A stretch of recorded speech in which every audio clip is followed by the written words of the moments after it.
জাহান্নামে আসার কারণ তারা বলবে আমরা জাহান্নামে এসেছি চারটে প্রধান কারণে। আল্লাহ রাব্বুল আলামিন তো এই পৃথিবীতে অসংখ্য নবী এবং রাসূলদেরকে প্রেরণ করেছিলেন। তারা তো পথ ভোলা মানুষদেরকে পথের দিশা দেওয়ার জন্য অনেক কথা বলেছেন। কেন তোমরা তাদের কথা শোনোনি? ইয়াতলুনা আলাইহি আয়াতিহি, তোমরা কেন কোরআনে কারীম পড়োনি? তোমরা কেন রাসূলের অনুসরণ করনি, অনুসরণ করনি? তোমরা কেন আজকে জাহান্নামে আসলে? জাহান্নাম তো মারাত্মক একটা জায়গা। কেন তোমরা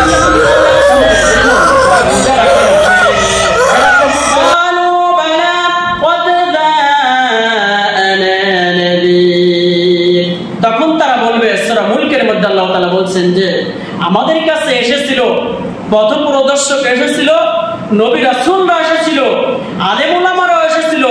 তারা কোরআন থেকে কথা বলতেন জাহান্নামে যাওয়ার জন্য এই আযাব হবে, জাহান্নামে গেলে এই শাস্তি আছে, এই অপরাধ করলে এই জাহান্নামে যাওয়া লাগবে, সব ডিটেইলসলি তারা কোরআন থেকে হাদিস থেকে ব্যাখ্যা বিশ্লেষণ করে আমাদেরকে বুঝাইছে। নবী রাসূলরা আমাদেরকে কোরআন থেকে বুঝাইছে।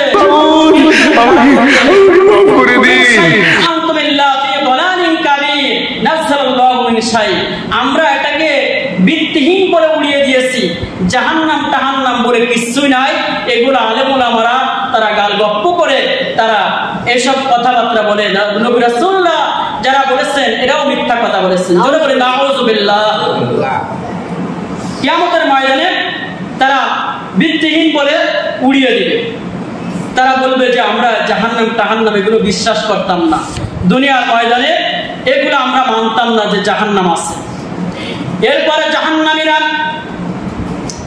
আরো বলবেন, ওই সময় আফসোস করে বলতে থাকবে, ফেরেশতাদের সম্মুখে আরো বলবেন, ওয়াকালু লাউ কুন্না নাসমাউ ওয়া না'কিলু মা কুন্না ফি আসহাবিস সাঈর। জাহান্নামের মধ্যে নিক্ষিপ্ত হওয়ার পরে, আযাব আর শাস্তি ভোগ করার পরে তারা বলতে থাকবে, ওয়াকালু লাউ কুন্না নাসমাউ, যদি আলেমদের কথা শুনতাম, যদি নবী রাসূলদের কথা মানতাম, আর না কিলো যদি অনুধাবন করতাম, আর যদি মেনে নিতাম যে আলেমরা যে কোরআন থেকে কথা বলেছে জাহান্নাম আছে, জাহান্নামের শাস্তি আছে, এটা যদি মেনে নিতাম, আর যদি আমরা আমলে সালেহ এর কাজ করতাম, তাহলে তো এই জাহান্নামে আমাদেরকে আর আসতে হতো না। আপনারা বলেন জাহান্নামীরা যতই আফসোস করুক ওই জাহান্নামের মধ্যে, সেই দিন সে আফসোস কোনো কাজ হবে? জোরে কথা বললেন না কেন? কাজ হবে? হবে না। জাহান্নামীরা এই আফসোস করে বলবেন, আর ফেরেশতারা তাদেরকে ধমক দিয়ে বলবে। কোরআনে কারীমের সূরাতুল আনফাল এর 50 নম্বর আয়াত এবং সূরা মুহাম্মদ এর 27 নম্বর আয়াতে আল্লাহ তাআলা ফেরেশতাদেরকে এমন হুকুম দান করবেন, এমন শক্তি দিয়া দিবেন, ফেরেশতাদেরকে অর্ডার করবেন। ফেরেশতারা বলবেন, ইয়াতরিবুনা উজুহাহুম ওয়া আদবারহুম। ওই জাহান্নামের ফেরেশতা, মালিক ফেরেশতা, তার মানে মুখের উপর থাপ্পড় মারবে, এক থাপ্পড়ে তার মুখটা ঝলসে জাহান্নামে পড়ে যাবে। জাহান্নামে ফেরেশতাদেরকে এই শক্তি দিবেন কে? আল্লাহ। হুম ইয়াতরিবুনা, মানে প্রহার করা হবে, একটা চড়ে তার গাল থেকে মুখ চুপসে পড়ে যাবে জাহান্নামের মধ্যে। ওয়া আদবারহুম উজুবাহুম, আর ফেরেশতারা তার ফাঁসের উপরে পিটাইতে থাকবে, লোহা রড দিয়ে পিটাইতে থাকবে। একটু হিসাব করে কাজ করুন। আমাদেরকে আল্লাহ তাআলা এই দুনিয়ায় পাঠিয়েছেন একমাত্র ইবাদত করার জন্য। কিসের জন্য বলুন তো? ইবাদত করার জন্য। আমরা কি করতেছি এই দুনিয়ায়?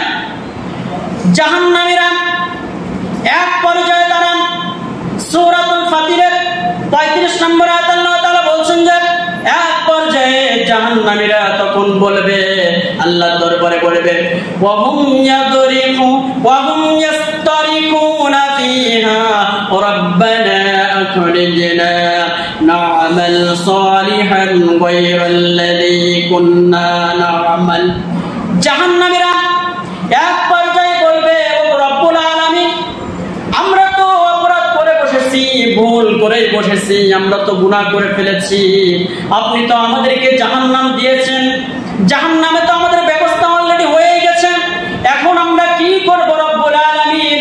আপনি আমাদেরকে এই জাহান্নামের আগুন থেকে পরিত্রাণের জন্য, জাহান্নামের আগুন থেকে বাঁচার জন্য শুধুমাত্র একটা বার সুযোগ তৈরি করে দিন, একটা বার আমাদেরকে এই দুনিয়ার ময়দানে আমাদেরকে আরেকবার পাঠিয়ে দিন।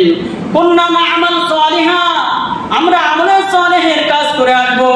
আল্লাহ রাব্বুল আলামিন তখন একটা বাক্য বলবেন জাহান্নামীদেরকে, জাহান্নামীদেরকে বলবেন যে আওয়ালাম নুআম্মিরকুম, হে জাহান্নামীরা, তোমাদেরকে আমি তো 60, 70, 80 বছর হায়াতের জিন্দেগি দিয়েছিলাম, এই পৃথিবীর ময়দানে তোমাদেরকে তো আমি সুযোগ দিয়েছিলাম, যে সুযোগটা তোমরা কাজে লাগাও নাই। আওয়ালাম নুআম্মিরকুম, আমি তো তোমাদেরকে সময় দেইনি, তোমাদেরকে বয়স দেইনি, তোমাদেরকে হায়াত দেইনি, তোমরা কেন এই হায়াতের মধ্যে ভালো কাজ করে আসনি?